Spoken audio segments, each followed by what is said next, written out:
توبہ کے دروازے پہ آ گیا ہے۔ تو اس لیے قیامت سے قبل توبہ کا دروازہ کھلا ہوا ہے، لیکن 40 سال قبل توبہ کا دروازہ بند ہوگا، سورج مغرب سے طلوع ہوگا۔ پھر کوئی توبہ کرنا چاہے گا بھی، بلکہ ہر کوئی توبہ کرنا چاہے گا، لیکن پھر توبہ جو ہے وہ قبول نہیں ہوگی۔ اس طرح اور بہت سارے واقعات قیامت سے قبل جو ہیں وہ ظاہر ہوں گے، جن کی نشاندہی حضور نبی رحمت صلی اللہ علیہ وسلم نے فرمائی ہے۔ حضرت حذیفہ بن اسید انصاری رضی اللہ تعالی عنہ فرماتے ہیں کہ حضور تشریف لائے اور ہم کسی امر میں بات کر رہے تھے، تو حضور علیہ السلام نے ارشاد فرمایا کہ تم کس چیز کا تذکرہ کر رہے ہو؟ تو ہم نے عرض کی حضور ہم قیامت کے بارے میں ذکر کر رہے ہیں۔ تو حضور علیہ السلام نے ارشاد فرمایا کہ قیامت اتنی دیر تک قائم نہیں ہوگی جب تک یہ نشانیاں پوری نہ ہو لیں۔ ان میں سے ایک حضور نے دھوئیں کا ذکر فرمایا، دوسرا دجال کا تذکرہ کیا، تیسرا دابت الارض یعنی یاجوج اور ماجوج کا تذکرہ کیا کہ وہ نکلیں گے، اس طرح سورج کا مغرب سے نکلنا اس کا ذکر کیا، حضرت عیسیٰ علیہ السلام کے نزول کا ذکر کیا۔ اسی طرح حضور علیہ السلام نے زمین کا 3 جگہوں سے بیٹھ جانے کا ذکر کیا، ایک مشرق میں، ایک مغرب میں اور ایک جزیرہ عرب میں، زمین دھنس جائے گی نیچے، اس کا ذکر کیا۔ اور یمن کی جانب سے ایک آگ نکلے گی جو لوگوں کو دھکیل کر کے شام کے میدان میں لے آئے گی، اس کا تذکرہ کیا۔ فرمایا جب تک یہ نشانیاں پوری نہیں ہو جاتی اتنی دیر تک قیامت قائم نہیں ہوگی۔ تو یہ قیامت کے آنے سے قبل جو ہیں وہ نشانیاں ہیں جو ظاہر ہوں گی۔ اس کے علاوہ قیامت آنے سے کچھ اس سے بھی پہلے نشانیوں کا ظہور ہوگا، جس کا ذکر حضور نبی رحمت صلی اللہ علیہ وسلم نے ارشاد فرمایا۔ حدیث جبریل اس پہ بہت معروف ہے، جس کو حضرت عمر بن خطاب رضی اللہ تعالیٰ عنہ روایت کرتے ہیں۔ آقا کریم علیہ السلام کی خدمت میں کہتے ہیں ہم حاضر تھے کہ ایک شخص آیا کہ جس کے سیاہ کالے بال تھے اور سفید رنگ کا اس نے لباس پہنا ہوا تھا، اہل مدینہ سے وہ تھا نہیں، اور اس کے چہرے پر، لباس پر، بشرے پر آثار سفر بھی ظاہر نہیں تھے۔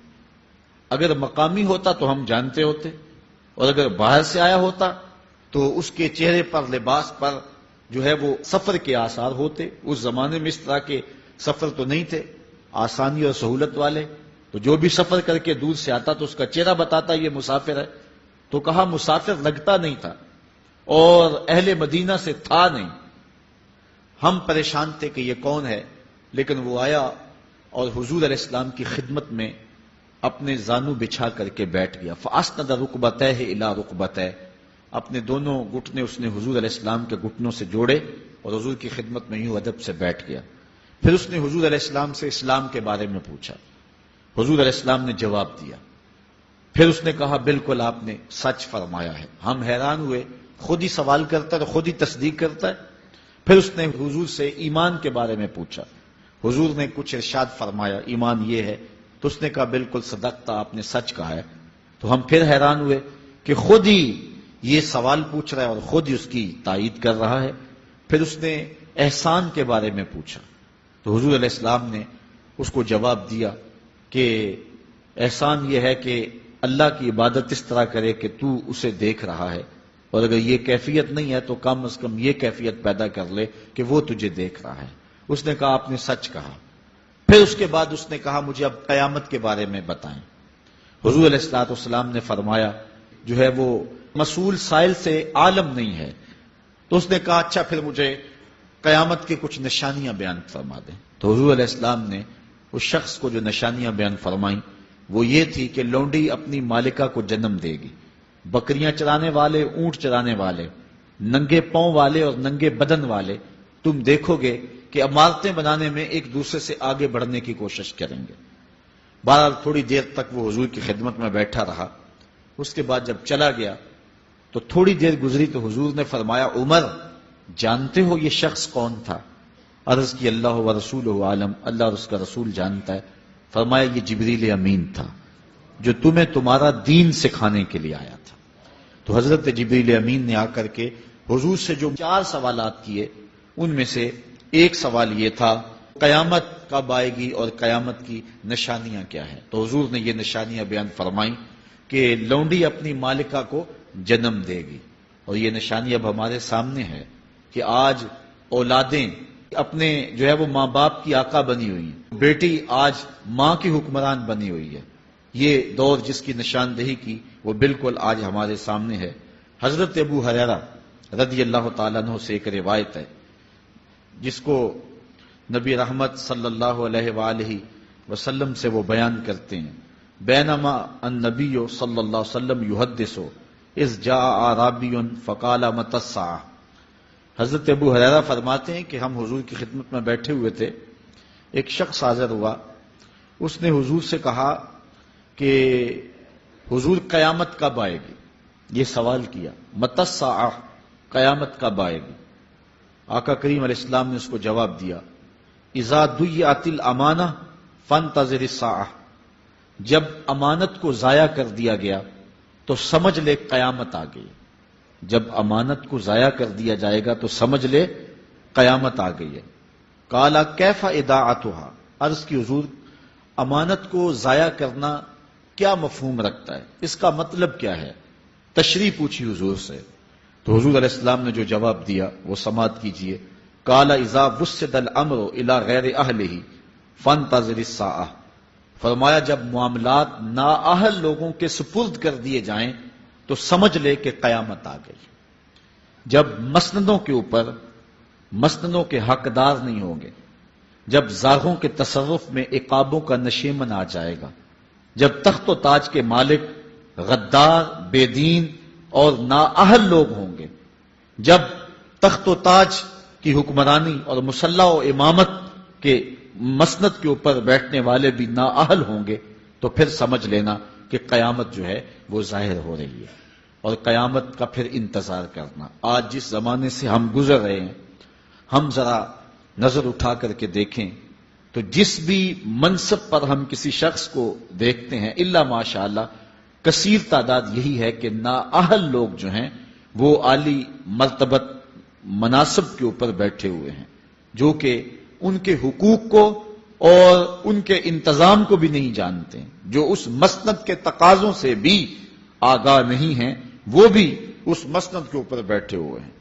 ایک زمانہ تھا، یہ ہمارے بچپن کی کہانی ہے، کہ ایک مرتبہ اسمبلی میں بحث ہوئی آبپاشی کے بارے میں، کہ فصلوں تک معقول پانی نہیں پہنچتا اور جو ہے وہ فصل اچھے طریقے سے جو ہے وہ نہیں اگ پا رہی، اور ہمارا ملک زرعی ملک ہے، تو اس کے بارے میں سوچا جائے۔ تو بہرحال اس پہ جب بحث شروع ہوئی تو ایک رکن اسمبلی اٹھا، اس نے کہا کہ پہلی بات تو یہ ہے کہ فصلوں تک پانی پہنچتا ہی نہیں ہے، اور دوسری بات یہ ہے جو پہنچتا بھی ہے وہ بھی راستے میں جو بجلی والے ہیں وہ بجلی نکال لیتے ہیں، اب وہ بجلی نکل چکی ہوتی ہے پانی سے، اب وہ خالی پانی جو ہے وہ فصلوں کو کیا کرے گا؟ تو جب نااہل لوگ ایسی مسندوں کے اوپر اور ایسے مناصب کے اوپر بیٹھے ہوئے ہوں گے اور ہم لوگ ان کو منتخب کرتے ہیں، تو پھر آپ قیامت کا انتظار کیجئے، پھر قیامت آنے میں کوئی دیر نہیں ہے۔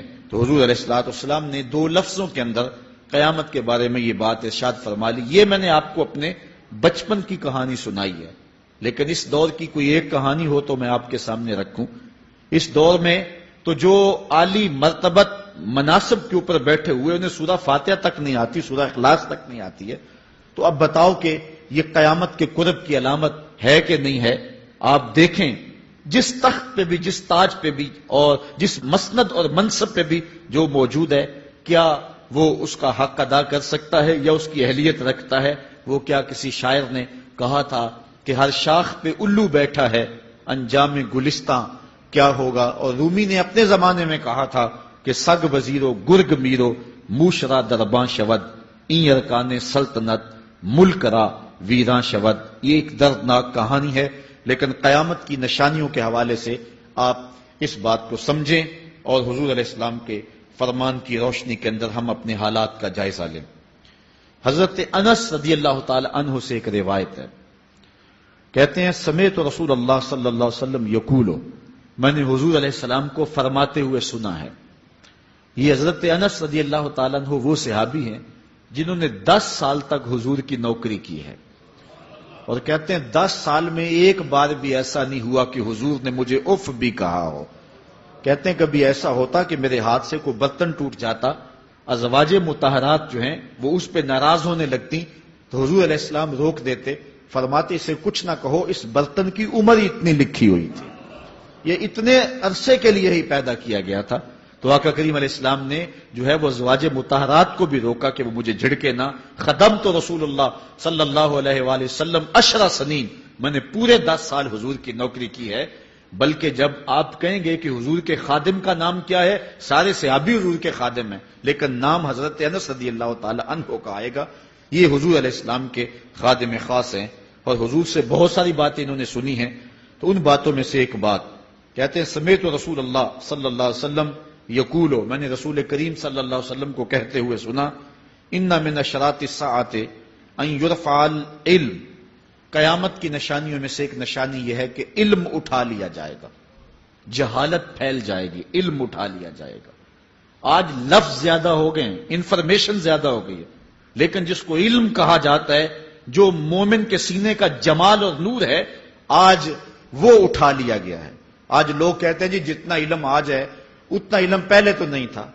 آج کوئی غزالی دکھاؤ، کوئی رازی دکھاؤ، کوئی رومی دکھاؤ، کوئی احمد بن حنبل جیسا شخص دکھاؤ، کوئی محمد بن حسن شیبانی جیسا شخص دکھاؤ، کوئی امام ابو حنیفہ کے نالین کی خاک جیسا شخص بھی دکھاؤ، تو یہ ایک غلط بات ہے کہ جی پہلے زمانے میں اتنا علم نہیں ہوتا تھا، اب علم بہت زیادہ ہو گیا، جی علم بہت زیادہ پھیل گیا۔ علم نہیں پھیلا ہے، یہ چند معلومات ہیں، انفارمیشن کا دور ہے، اور خبریں ہیں۔ جو علم ہے، جو کہ مومن کے سینے کا جمال ہے اور باطن کا نور ہے، جو زندگی کی راہوں کو اجالتا ہے اور زمانے کو مالک کی دہلیز کے قریب کرتا ہے اور انسان کو انسانیت سکھاتا ہے، وہ علم جو ہے وہ اٹھتا چلا جا رہا ہے۔ اور حضور سے پوچھا گیا کہ حضور علم سینوں سے اچک لیا جائے گا، سینوں سے کھینچ لیا جائے گا؟ فرمایا نہیں، علماء اٹھا لیے جائیں گے۔ جب علماء فوت ہو جائیں گے تو ان کی جگہ اس درجے کے لوگ نہیں آئیں گے، پھر زوال پذیر سلسلے ہوتے چلے جائیں گے، علم اٹھا لیا جائے گا۔ جب سینے علم سے خالی ہو جائیں گے تو پھر قیامت آ جائے گی۔ اس لیے حضور علیہ السلام کا فرمان ہے، کائنات کی ہر شے علماء کی زندگی کی دعائیں مانگتی ہے، حتی الحیتان فی البحر، یہاں تک کہ سمندروں اور دریاؤں کے اندر مچھلیاں بھی علماء کی زندگی کی دعائیں مانگتی ہیں۔ انہیں پتا ہے علماء ہیں تو کائنات مارز وجود میں آئی تو موجود رہے گی، اگر علماء نہیں ہوں گے تو کائنات جو ہے وہ بالکل قیامت کا شکار ہو جائے گی۔ تو پہلی چیز حضور نے ارشاد فرمایا، ان یرفع العلم، علم اٹھا لیا جائے گا، ویکثر الجہل، اور جہالت عام ہو جائے گی۔ علم کی جگہ جو ہے وہ جہالت عام ہو جائے گی۔ آج علماء نہیں رہے ہیں، آج ہم جو ہے وہ انحصار کرنے لگے ہیں چند ٹیلی ویژن چینلوں پہ، اور اس کا نتیجہ کیا ہے کہ مختلف چینلز کے اوپر بیٹھے بہت سارے لوگ گمراہی پھیلا رہے ہیں۔ یہ ایک الگ داستان ہے، ایک الگ کہانی ہے کہ کس طرح سے علم کا گلا گھونٹا جا رہا ہے اور کس طرح جو ہے وہ لوگوں کو گمراہ کیا جا رہا ہے۔ یہ جہالت کی کثرت ہے۔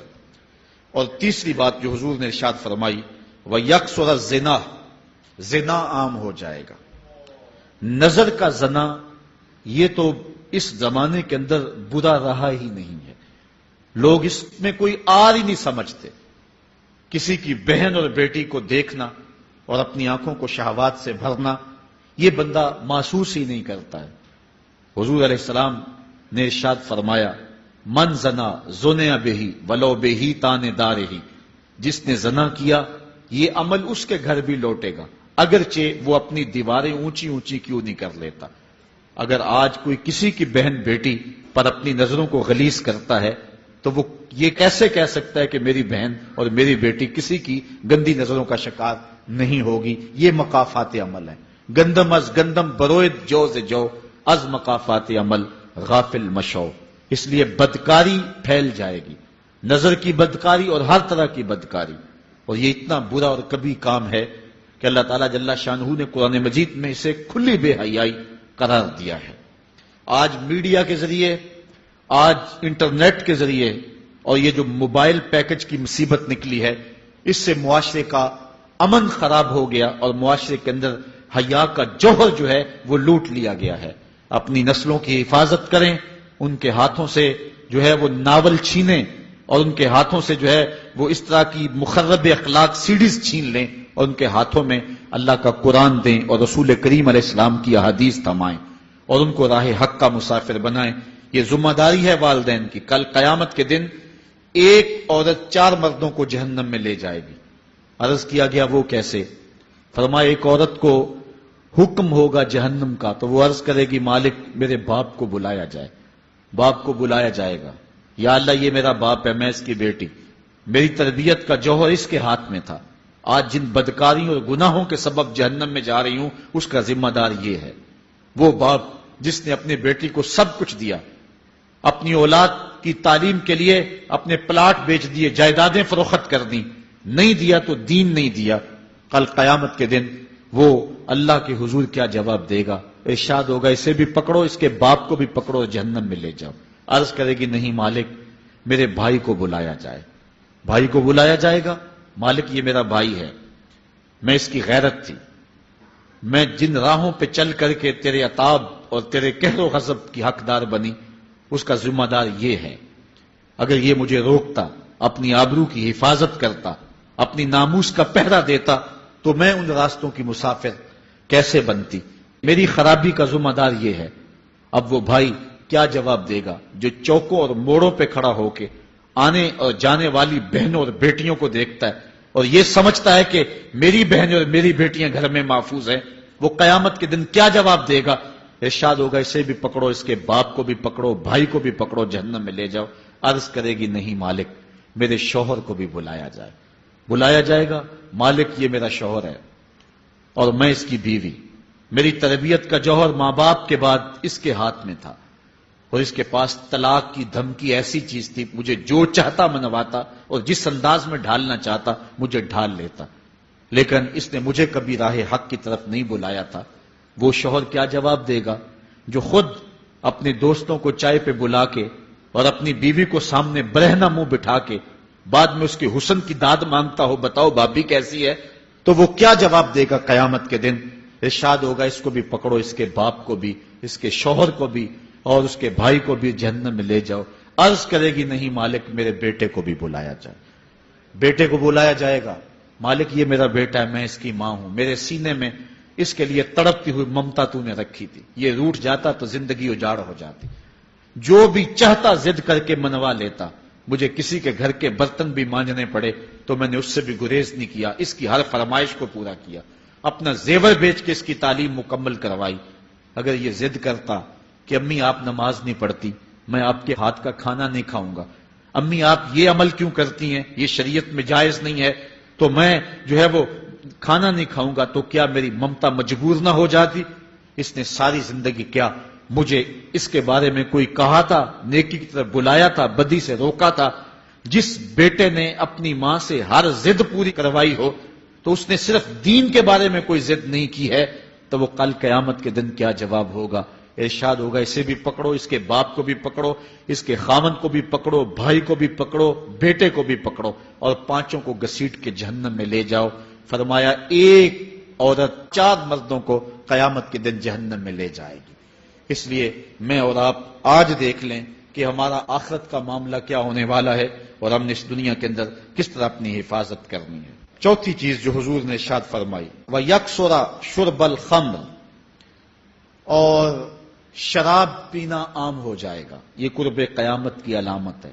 آج ہماری ایلیٹ کلاس میں اور ہمارے آیان حکومت، آیان سلطنت اور سیاستدانوں اور جو ہے وہ عالی نسب خاندان جو شمار کیے جاتے ہیں، ان میں شراب پانی کی طرح سمجھی جاتی ہے. اور آج ہمارے ملک کے اندر جو ہے وہ کتنے شراب خانے موجود ہیں اور کتنے ٹنوں کے حساب سے جو ہے وہ بیرون ملک سے شراب درآمد کی جاتی ہے. یہ قرب قیامت کی نشانی ہے کہ شراب عام ہو جائے گی. ایک روایت میں آتا ہے شارب الخمر کعابد الوثن، شراب پینے والا بت پوجنے والے کی طرح ہے. کتنا سخت فرمایا گیا. اور کل قیامت کے دن سخت رسوا ہوگا جو دنیا کے اوپر شراب پیتا رہا ہوگا. اللہ تعالی ہم سب کو محفوظ فرمائے.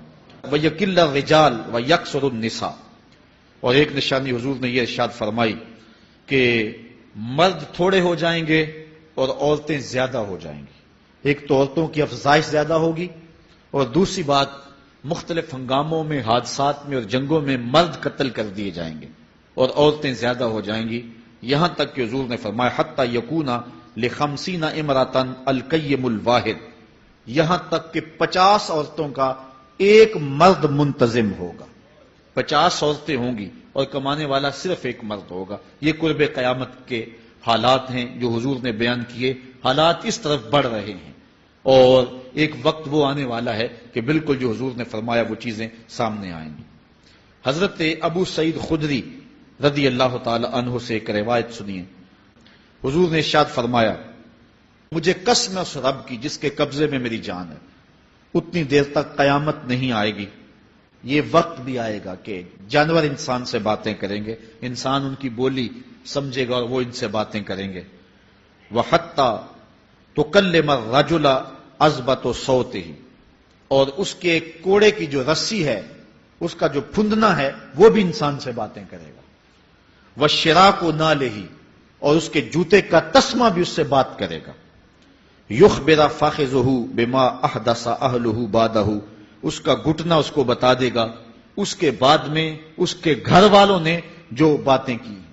یہ حالات پیدا ہو جائیں گے۔ آج موبائل اور جدید ٹیکنالوجی آ رہی ہے تو اس بات کو سمجھنا مشکل نہیں ہے۔ اس زمانے کے اندر جبکہ ان چیزوں کا تصور بھی نہیں تھا، صحابہ نے پھر بھی یقین کیا کہ ہوگا، حضور نے کہا ہے اور آگے بیان کیا، اور آج تو حالات نظر آ رہے ہیں کہ بالکل جو حضور نے بتایا وہ سب کچھ جو ہے وہ ہونے والا ہے۔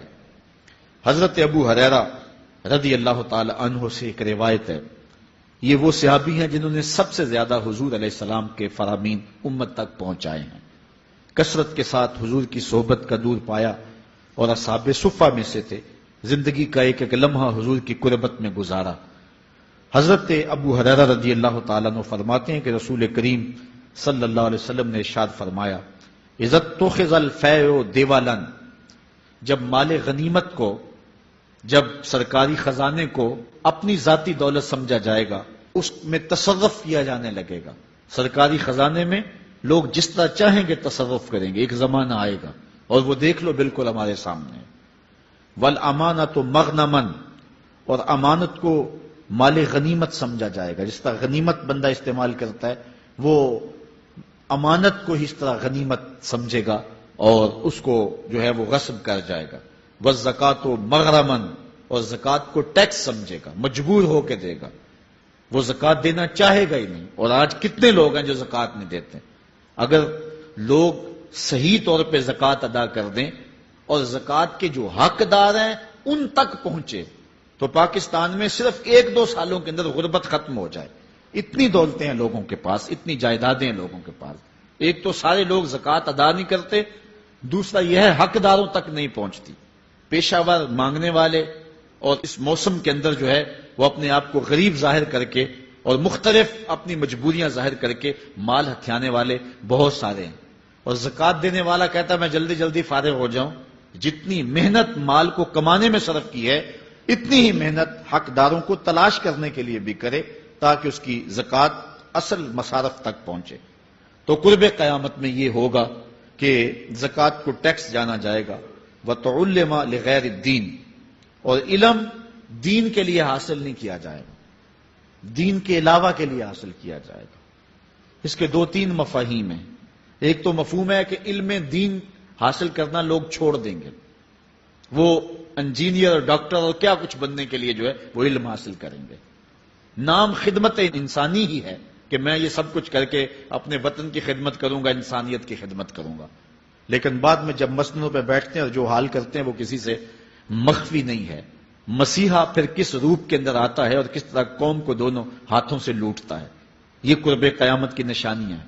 ہر بندہ جو ہے وہ علم تعلیم حاصل اچھا انسان بننے کے لیے نہیں، با کردار شخص بننے کے لیے نہیں، اچھا مومن بننے کے لیے نہیں، صالح فرد بننے کے لیے نہیں، بلکہ کمائی کرنے کے لیے، زیادہ سے زیادہ پیسے کمانے کے لیے وہ علم حاصل کرے گا۔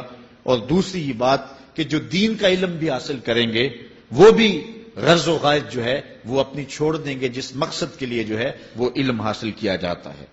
اور یہ قرب قیامت کی نشانی جو حضور نے بیان کی یہ بھی ہم اپنے اس زمانے میں دیکھ رہے ہیں۔ وَأَطَاعَ الرَّجُلُ امْرَأَتَهُ، اور آدمی اپنی بیوی کی اطاعت کرے گا، جو بیوی کہے گی وہ مانے گا، وَأَقَّى أُمَّهُ، اور ماں کو آگ کر دے گا، ماں کی پرواہ نہیں کرے گا، ماں کی نافرمانی کرے گا، بیوی کی بات کو ترجیح دے گا، اور ماں کی بات جو ہے اس کو ثانوی حیثیت دے گا۔ بہت بدبخت تو ایسے ہیں کہ جو ماں باپ کو ویسے ہی دقیانوسی کا تانا دے کے کہتے ہیں تمہیں تو پتہ ہی نہیں کسی بات کا، دنیا کہاں چلی گئی، اور ان کی کسی بات کو، کسی مشورے کو اور کسی حکم کو کوئی ترجیح نہیں دیتے۔ لیکن جب بیوی اور ماں دونوں کا حکم مقابلے میں آ جائے تو اس وقت وہ بیوی کے حکم کو ترجیح دیں گے۔ یہ قرب قیامت کی علامت ہے جو کہ ہم واضح طور پہ اپنے معاشرے میں دیکھ رہے ہیں۔ وَأَدْنَى صَدِيقَهُ وَأَقْصَى أَبَاهُ، دوست قریب ہوں گے، باپ دور ہوگا۔ دوستوں کو قربت دی جائے گی، ان کے ساتھ بیٹھنا اٹھنا بھی ہوگا، کھانا پینا بھی ہوگا، گپ شپ بھی ہوگی۔ دوست ایک بیل دے تو بندہ دوڑا جائے گا دوست کی پکار پہ، لیکن ماں باپ جو مرضی کہیں تو ماں باپ کی بات کو کوئی ترجیح نہیں دی جائے گی۔ یہ قرب قیامت کی نشانیوں میں سے ایک نشانی ہے، اور اس وجہ سے آج لوگ محروم ہو گئے ہیں اور گھروں میں برکت نہیں رہی۔ ماں باپ اگر کچھ کہیں، کوئی چیز لانے کے لیے بھی کہیں تو بچہ 100 بہانے کرتا ہے اور دوست کی پکار پہ لبیک کہتا ہوا بھاگ اٹھتا ہے۔ وَظَهَرَتِ الْأَصْوَاتُ فِي الْمَسَاجِدِ، مسجدوں میں لڑائیاں ہوں گی، مسجدوں میں جو ہے وہ آوازیں بلند ہوں گی لڑائیوں کی، ایک دوسرے سے الجھاؤ پیدا ہو جائیں گے۔ آج ہماری مسجدوں میں پنکھا بند کرنے سے لڑائیاں شروع ہو جاتی ہیں۔ یہ بالکل آپ کے قریب ایک شہر میں ہوا ہے، ایک آدمی قتل ہو گیا صرف اس معاملے میں کہ وہ ایک کہہ رہا تھا کہ لائٹ بند کر دو، اور دوسرے نے کہا کہ میں نماز پڑھ رہا ہوں تو تم نے مجھے دیکھا نہیں، اور اس بات پہ لڑائی شروع ہوئی، حتیٰ کہ فائرنگ تک نوبت پہنچی اور ایک آدمی جو ہے وہ قتل ہو گیا۔ آپ نے اخبارات میں پڑھا ہوگا۔ تو اس طرح مسجدوں کے اندر جو ہے وہ لڑائیاں شروع ہو جائیں گی، یہ قرب قیامت کی نشانی ہے۔ وَسَادَ الْقَبِيلَةِ فَاسِقُهُمْ، قبیلے کا سردار سب سے فاسق اور بدتر شخص ہوگا۔ خاندان کا، قبیلے کا، برادری کا وہی سربراہ ہوگا، وہی قائد ہوگا، وہی لیڈر ہوگا، وہی پنچ ہوگا جو جتنا بڑا گنڈا اور جتنا بڑا بدماش ہے اس کو ہی جو ہے وہ سرپرستی جائے گی۔ شرافت نام کی چیز ہی باقی نہیں رہے گی۔ شرافت کے بل بوتے پہ آگے نہ کوئی سیاست میں آ سکے گا، نہ کوئی خاندان میں آگے آ سکے گا۔ بلکہ اب تو حال ہی ہوا کہ ہماری محافل اور آراس کے اندر بھی جو مہمان خصوصی رکھے جاتے ہیں وہ بھی اس اعتبار سے نہیں رکھے جاتے کہ متقی شخص تلاش کرو جس کو مسند صدارت پہ بٹھایا جائے، جس کو مہمان خصوصی رکھا جائے۔ اس میں بھی یہ دیکھا جاتا ہے کہ کس کا اثر معاشرے کے اندر زیادہ ہے، چاہے وہ اثر و رسوخ اس نے منشیات فروخت کر کے ہی حاصل کیا ہو، کس کی دولت زیادہ ہے، چاہے اس نے وہ دولت لوگوں کا خون نچوڑ کے حاصل کی ہو، وہی مہمان خصوصی ہوتا ہے محفل نعت میں، چونکہ وہ پیسے زیادہ پھینک سکتا ہے۔ اور ایک غریب آدمی جو کہ تہجد کی نماز پڑھنے کا بھی عادی ہے، اس کو جوتیوں پہ جگہ ملتی ہے، اس کا قصور صرف یہ ہے کہ وہ غریب ہے اور اس کے پاس حرام کی کمائی نہیں ہے۔ یہ حضور علیہ السلام نے نشانی فرمائی اور جو آج ہم اپنی آنکھوں سے دیکھ رہے ہیں۔ وَسَادَ الْقَبِيلَةِ فَاسِقُهُمْ، قبیلے کا سردار جو ہے وہ بدتر اور فاسق شخص ہوگا۔ وَكَانَ زَعِيمُ الْقَوْمِ أَرْذَلَهُمْ، اور قوم کا جو سردار ہوگا وہ قوم کا کمینہ ترین شخص ہوگا، یعنی قوم کا جو سب سے کمینہ شخص ہوگا وہ سب سے اونچی والی مسند پہ بیٹھا ہوگا۔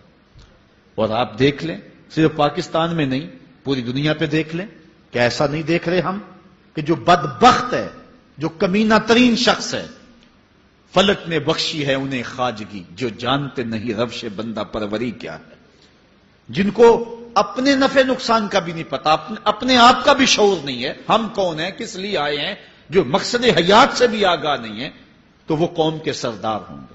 سیاسی تنظیمیں ہوں یا دیگر تنظیمات ہوں، الا ماشاء اللہ اکثر حال یہی ہے جو اللہ کے محبوب علیہ السلام نے بیان فرمایا، جہاں کہیں بھی شرافت، نجابت اور اچھے لوگوں کو برتری ہے، آہستہ آہستہ وہ کم ہوتی چلی جائے گی۔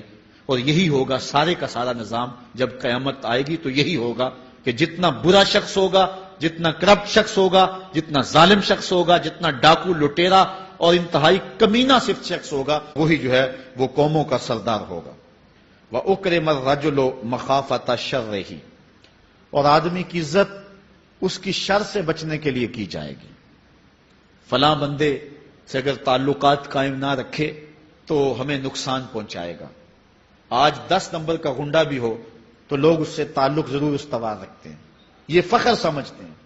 آج کل افطار پارٹیاں ہو رہی ہیں اور اس میں ان کو بلایا جاتا ہے دعوت افطار پر جنہوں نے روزے ہی نہیں رکھے ہوئے. یہ افطار پارٹیاں نہیں ہیں, یہ ایک تماشا ہے جو لگایا جاتا ہے.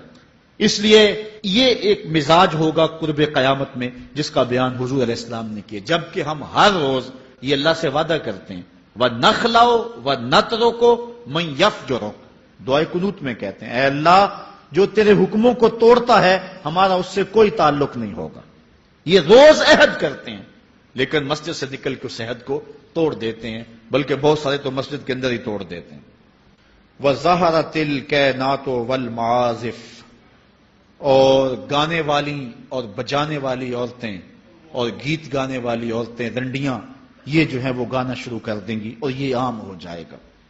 اب تو حد ہو گئی کہ مذہب کے نام سے بھی یہ سب کچھ ہو رہا ہے. یہ شام کلندر کے نام سے جو پورے ملک کے اندر ایک جو ہے تقریب شروع ہوئی ہے, اس میں جو ہے ان عورتوں کو بلایا جاتا ہے اور لکھا ہوتا ہے باقاعدہ اشتہاروں کے اوپر کہ فلاں جو ہے وہ گانے والی آئے گی اور وہ جو ہے وہ اپنا کلام پیش کرے گی, اور یہ مذہب کے نام پہ ہو رہا ہے. اور حد یہ ہو گئی کہ یہ بڑھتا ہی چلا جا رہا ہے. اس کو روکنے کی گو مربوط کوششیں بھی نہیں ہوئی, لیکن ایک ایسا عمل تھا کہ جس کو ہر صاحب شخص برا سمجھتا ہے, لیکن اس کے باوجود یہ پھیلتا چلا جا رہا ہے. اور جو کچھ معاشرے میں ہو رہا ہے وہ حضور علیہ السلام نے پہلے نشاندہی کی. وَشُرِبَتِ الْخُمُورُ, اور شرابیں پی جائیں گی, رنڈیاں ناچیں گی, گانے گائیں گی اور شرابیں پی جائیں گی. وَلَعَنَ آخِرُ هَٰذِهِ الْأُمَّةِ أَوَّلَهَا, اس امت کے بعد میں آنے والے لوگ پہلے گزروں پر لعنت کریں گے.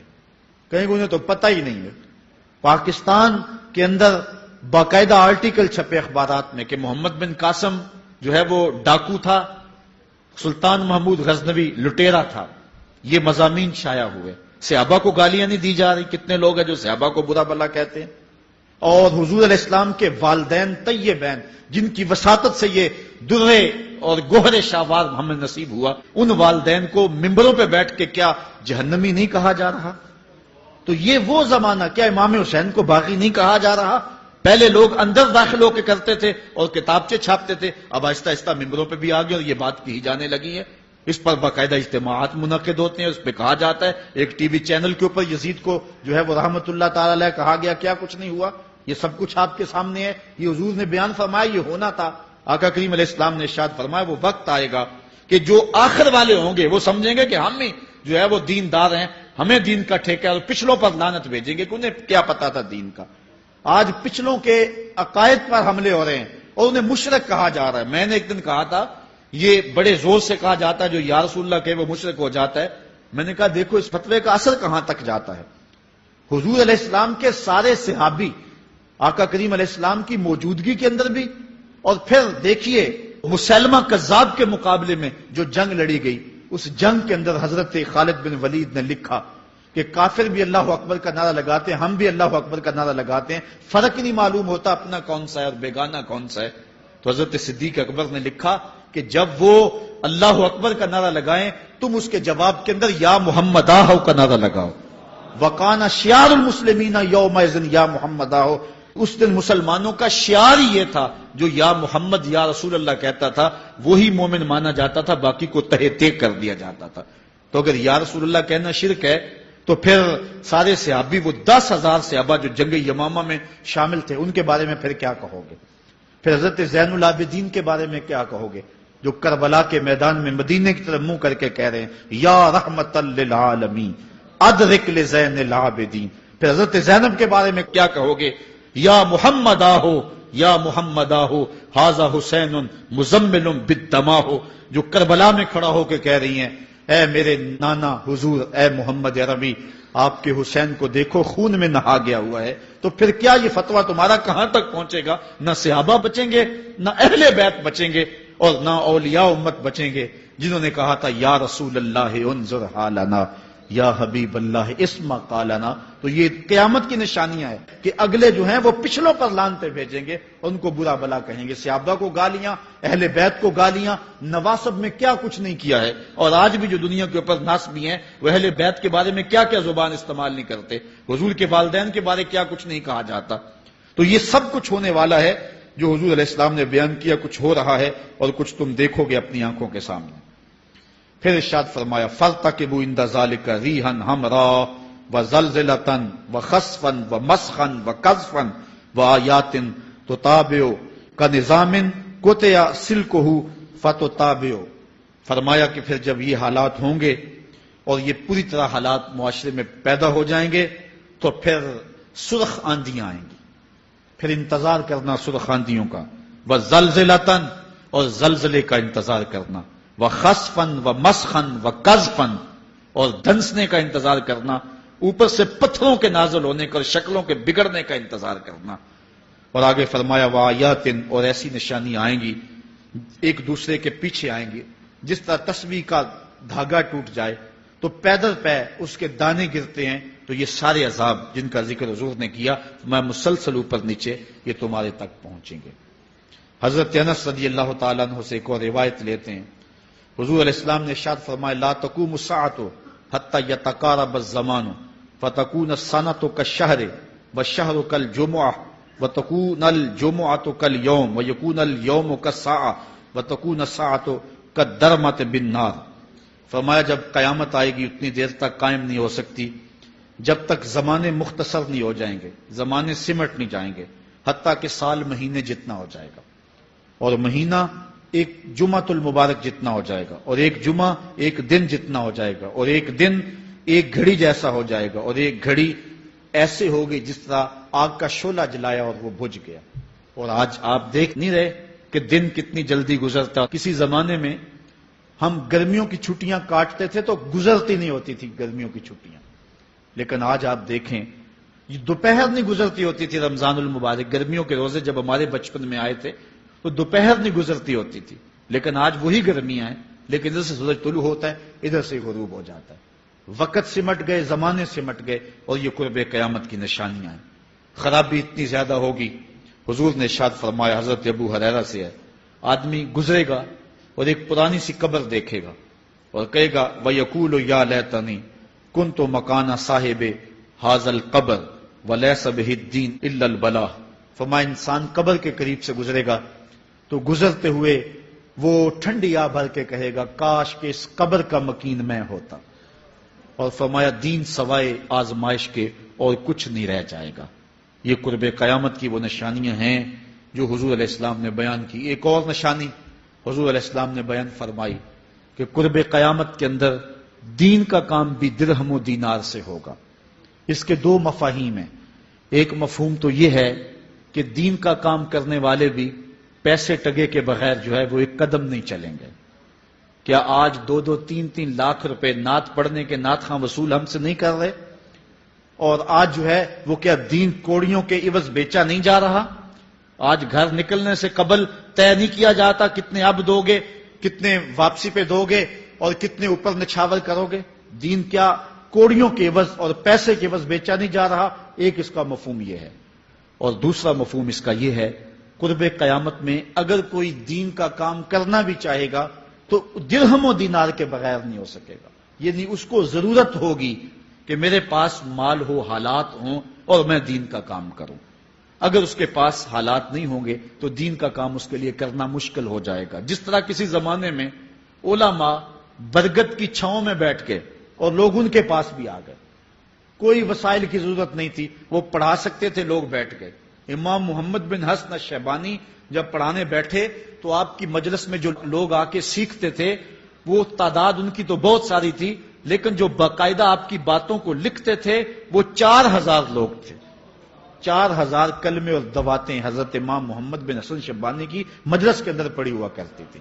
اور باقی جو لوگ تھے حضرت غوث اعظم سیدنا شیخ عبد القادر جیلانی علیہ رحمہ، آپ جب تشریف لائے ملا علی قاری نے نزہۃ الخاطر الفاطر فی مناقب شیخ عبد القادر میں لکھا ہے کہ آپ کی ایک ایک مجلس کے اندر 70,000 لوگوں کا اجتماع ہوا کرتا. آج تھوڑے لوگ اکٹھے ہو جائیں تو ہم خوش بھی ہوتے ہیں اور حیران بھی ہوتے ہیں، اتنے لوگ اکٹھے ہو گئے